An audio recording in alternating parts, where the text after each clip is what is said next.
तो कहानी की शुरुआत में हम जॉन को देखते हैं, जो अपनी वाइफ मैरी और बेटे क्रेस्टन के साथ डेनमार्क से अमेरिका आया था और जॉन का भाई पीटर भी इन्हीं के साथ था। सब लोग घर की तरफ जा ही रहे थे कि तभी पीटर किसी काम का कहकर यहाँ से चला जाता है और जॉन अपनी छोटी सी फैमिली को लेकर बगी में बैठकर घर की तरफ जाने लगता है। इस बगी में इनके सामने एक फैमिली भी बैठी थी जो जॉन की फैमिली से बात करने लगती है, लेकिन तभी दो लड़के यहाँ आकर दूसरी फैमिली को बगी से उतारकर खुद इनकी जगह पर बैठ जाते हैं। इन दोनों के नाम थे पॉल और लेस्टर, जो हाल ही में जेल से रिहा होकर आए थे, यानी ये दोनों क्रिमिनल थे। मैरी और क्रेस्टन को इंग्लिश नहीं आती थी, इसलिए जॉन ही पॉल और लेस्टर के सवालों का जवाब देता है। शुरू में तो दोनों बहुत मासूम बनकर बैठे रहते हैं, लेकिन फिर धीरे धीरे इनका क्रिमिनल बिहेवियर बाहर आने लगता है। पॉल सबके सामने ड्रिंक करता है और फिर मैरी को भी ड्रिंक ऑफर करता है, लेकिन मैरी ड्रिंक करने से साफ इनकार कर देती है, जिस पर पॉल का बर्ताव चेंज होने लगता है। जॉन कहीं न कहीं समझ गया था कि ये दोनों सही नहीं है, इसलिए खतरे को देखते हुए जॉन मैरी से शराब पीने को कहता है और मैरी भी ऐसा ही करती है। जैसे जैसे पॉल को शराब का नशा चढ़ता है, ये अजीब अजीब हरकतें करने लगता है। पहले तो ये मैरी को घूरता रहता है और फिर उसे अजीब तरह से टच करना शुरू कर देता है। ये देख जॉन गुस्से में पॉल को मैरी से दूर रहने के लिए कहता है, लेकिन पॉल का साथी लेस्टर जॉन को गन पॉइंट पर ले लेता है और मौका देखकर पॉल मैरी को अपने पास खींचकर उसके साथ गलत काम करने की कोशिश करता है। ये सब जॉन के लिए बर्दाश्त करना नामुमकिन था, इसलिए ये लेस्टर के हाथ से उसकी गन गिराकर उस पर ही बंदूक तान देता है और साथ ही इन्हें तुरंत बगी से उतरने का ऑर्डर भी देता है। लेकिन लेस्टर, जो बहुत चालाक था, वो क्रेस्टन को पकड़कर उसके गले पर चाकू रख देता है, जबकि पॉल अपनी पॉकेट से 2 बंदूक निकालकर एक को जॉन की तरफ तान देता है और दूसरी मैरी की तरफ। इस तरह जॉन और उसकी फैमिली इन 2 गुंडों के निशाने का शिकार बन जाती है। जॉन को बेबस देख पॉल उसे हुक्म देता है कि अगर तुम अपनी फैमिली को बचाना चाहते हो तो बंदूक फेंककर अभी बगी से कूदकर बाहर चले जाओ। पॉल की बात मानने के अलावा जॉन के पास कोई और रास्ता भी नहीं था, इसलिए ये जैसे ही गन नीचे गिराता है, लेस्टर उसे बाहर धक्का दे देता है। लेकिन जॉन हार नहीं मानता। अपनी फैमिली को बचाने के लिए ये बगी के पीछे भागना शुरू कर देता है, लेकिन बगी की तेज रफ्तार के आगे उसकी रफ्तार धीमी पड़ जाती है और काफी दूर पहुंचने पर उसे अपने बेटे क्रेस्टन की डेड बॉडी मिलती है, जिसे देख जॉन जल्दी से क्रेस्टन को अपनी बाहों में लेकर रोने लगता है। लेकिन तभी उसकी नजर सामने खड़ी बगी पर जाती है। मैरी को बचाने के लिए अब जॉन बंदूक हाथ में लेकर धीरे धीरे कदमों से आगे बढ़ता है और कुछ कदम चलते ही उसे बगी चलाने वाले ड्राइवर की डेड बॉडी नजर आती है, यानी उन जल्लादों ने ड्राइवर को भी मार दिया था। ये देख जॉन का खून खौल उठता है और जैसे ही उसे सामने लेस्टर दिखाई देता है, ये तुरंत उसके माथे पर शूट कर उसे मौत की नींद सुला देता है। एक दुश्मन को निपटाने के बाद अब जॉन जल्दी से बगी की तरफ बढ़ता है और तभी उसे पॉल भागता हुआ नजर आता है। जॉन को देख पॉल डर कर जल्दी जल्दी भागने लगता है और इसी हड़बड़ाहट में जमीन पर गिर जाता है। अपनी मौत को सामने देख पॉल जॉन से माफी मांगते हुए कहता है कि मुझे बख्श दो, तुम्हारी बीवी अभी बगी में जिंदा है। लेकिन मैरी की आबरू पर हाथ डालने वाले पॉल को जॉन जिंदा नहीं छोड़ता और उसे तब तक शूट करता रहता है जब तक कि बंदूक की सारी गोलियां खत्म नहीं हो जाती। इसके बाद जॉन जब बगी के अंदर जाकर देखता है तो उसके पैरों तले जमीन खिसक जाती है, क्योंकि अब मैरी की भी मौत हो चुकी थी। अपने परिवार को खोने के बाद जॉन दोनों की लाशों को साथ लेकर यहाँ से निकल पड़ता है और कुछ दूर का सफर तय करने के बाद अपने घर पहुँचता है और दोनों को बिस्तर पर लिटा देता है। इतने में जॉन का भाई पीटर भी यहाँ आ जाता है और जब उसे क्रेस्टन और मैरी की डेथ के बारे में पता चलता है तो वो भी बुरी तरह से टूट जाता है। लेकिन ये वक्त जॉन के लिए सबसे ज्यादा मुश्किल था, इसलिए पीटर खुद को संभालकर जॉन को समझाता है, पर अपने परिवार को अपनी आंखों के सामने खुद से दूर जाता देख जॉन बहुत ज्यादा रोने लगता है और ये काफी इमोशनल सीन होता है। यहाँ से सीन शिफ्ट होता है हेनरी नाम के एक खतरनाक माफिया पर, जो अपने भाई पॉल के मरने की खबर सुन काफी दुखी होता है और उस शख्स को ढूंढने का फैसला करता है जिसने पॉल को मौत के घाट उतारा है। हेनरी गांव में जाकर ये जानने की कोशिश करता है कि आखिर उसके भाई का कातिल कौन है। गांव में कोई नहीं जानता था कि पॉल को मारने वाला कौन है, इसलिए अब हेनरी गांव के मेयर के पास जाकर उससे कातिल के बारे में पूछताछ करने लगता है। लेकिन अफसोस मेयर भी इस सबसे अनजान था, पर हेनरी उसे कहता है कि जब मेरे भाई की लाश यहाँ है तो जरूर कातिल भी यहीं होगा। हेनरी अपने भाई की लाश को देख बहुत ज्यादा गुस्से में आ जाता है और गाँव वालों को धमकी देता है कि तुम्हारे पास मेरे भाई के कातिल को ढूंढने के लिए सिर्फ 2 घंटे का वक्त है। अगर कातिल न मिला तो फिर गाँव के 2 लोगों को मेरे हाथों मरने के लिए उन्हें मेरे पास ले आना, और अगर 2 लोग नहीं आए तो फिर मैं 4 लोगों को मारूंगा। हेनरी की धमकी सुन पूरे गाँव में खौफ का माहौल छा जाता है। सब लोग कातिल का पता लगाने की कोशिश करते हैं, पर 2 घंटे बीतने के बाद भी इन्हें कातिल का कोई सुराग नहीं मिलता। पूरा गांव अच्छे से जानता था कि हेनरी कितना खतरनाक है, इसलिए शर्त के मुताबिक मेयर गांव के 2 लोगों को उसके सामने ले जाता है। इन 2 लोगों में एक बूढ़ी औरत थी जिसका मानना था कि उम्र के इस पड़ाव में उसकी जान जल्द ही जाने वाली है, इसलिए ये खुद को कुर्बान करने का फैसला करती है। और दूसरा शख्स था एक अपाहिज लड़का जिसे पैरों के बिना अपनी जिंदगी बेकार लगती थी, इसलिए ये मौत को गले लगाने के लिए राजी हो जाता है। हेनरी भी बिना रहम दिखाए उस लड़के को शूट कर देता है और जब बूढ़ी औरत के पास जाता है तो बूढ़ी औरत उसे खूब गालियां सुनाती है, जिससे गुस्सा होकर हेनरी उसे भी बेरहमी से मार देता है। लेकिन ये मौत का खेल यही नहीं रुकता, बल्कि 2 लोगों को अपना शिकार बनाने के बाद अब हेनरी एक मासूम बेगुनाह आदमी को भी शूट कर यही मौत के हवाले कर देता है और इस इस मौत की वजह बताते हुए कहता है, तुम लोगों ने चालाकी दिखाते हुए एक अपाहिज और एक बूढ़ी औरत को मेरे सामने पेश किया, इसलिए मैंने उस आदमी को भी मार दिया। इसके बाद हेनरी गांव के मेयर से कहता है कि अब तुम मुझे वसूली के 80 नहीं बल्कि पूरे $160 देना। दरअसल ये रकम मेयर हर महीने इसलिए हेनरी को देता था ताकि वो गांव वालों को कोई नुकसान नहीं पहुंचाए। इसके बाद हेनरी पॉल की डेड बॉडी को यहाँ से ले जाकर उसका अंतिम संस्कार कर देता है और पॉल की पत्नी मैडलिन को भरोसा दिलाते हुए कहता है कि मैं पॉल का बदला लेकर रहूंगा, लेकिन मैडलिन उसे खामोश होने को कहती है। इधर हम जॉन और पीटर को मैरी और क्रेस्टन की लाश दफनाते हुए देखते हैं और फिर दोनों भाई मेयर के गांव में आ जाते हैं क्योंकि ये अपना सारा सामान बेचकर जल्द से जल्द यहाँ से जाना चाहते हैं। इसी सिलसिले में पीटर एक सेल्समैन जिसका नाम वॉइचेक है उसके पास जाकर उसे कुछ सामान खरीदने के लिए मनाने लगता है और बातों ही बातों में वॉइचेक ये जान जाता है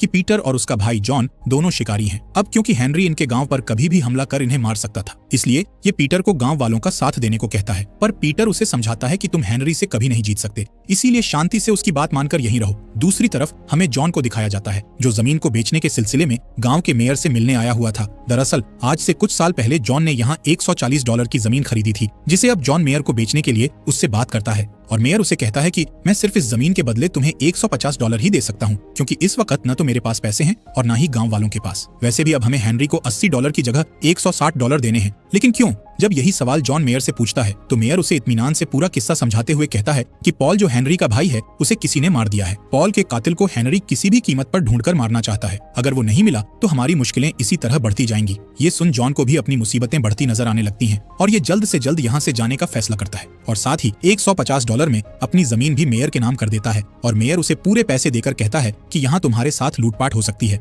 इसलिए बेहतर है कि तुम इन पैसों को जूतों में छुपाकर यहाँ से चले जाओ। जॉन भी ऐसा ही करता है और जैसे ही घर से बाहर कदम रखता है तो कुछ लोग उसे पकड़ने के लिए उसकी तरफ बढ़ने लगते हैं। खतरे को महसूस कर जॉन जल्दी से घोड़े पर सवार होकर यहाँ से भागने लगता है, पर अफसोस इससे पहले कि ये भाग पाता शेरिफ यहाँ आकर उसे शूट कर देता है। इसके बाद हम हेनरी और मैडलिन को साथ देखते हैं। ये दोनों यहाँ क्रूड ऑयल वाली एक जगह को खरीदने के लिए आए थे। दरअसल हेनरी गाँव में जितने भी क्रूड ऑयल रिजर्व के इलाके थे उन सबको खरीदता जा रहा था ताकि जब सरकार इस गाँव में अपना कब्जा करे तो वो सरकार को भी ब्लैकमेल कर अपना दबदबा उनके सामने बनाकर रख सके। यहाँ से सीन शिफ्ट होता है जॉन पर, जिसे शेरिफ ने जेल में बंद करके रखा हुआ था। इतने में शेरिफ के आदमी पीटर को भी यहाँ पकड़कर ले आते हैं और उसे जॉन के पास वाले सेल में कैद कर देते हैं। ये देख जॉन शेरिफ को समझाता है कि मेरे भाई का इस सब से कोई लेना देना नहीं है, इसलिए उसे आजाद कर दो। पर शेरिफ उसे बताता है कि मैंने हेनरी को बता दिया है कि पॉल को मारने वाले तुम ही हो, मैं ये सिर्फ गाँव को बचाने के लिए कर रहा हूँ, तुमने पॉल को मारकर गलती नहीं गुनाह किया है। आगे शेरिफ कहता है कि जब से हेनरी ने क्रूड ऑयल वाली जगहों को अपने कब्जे में करने के लिए लोगों को मारा है तब से ही उसकी हैवानियत बढ़ गई है, वरना वो पहले इतना बुरा नहीं था। सुबह होते ही हेनरी के आदमी यहाँ आकर जॉन को अपने साथ हेनरी के पास ले जाते हैं और उसे खुले मैदान में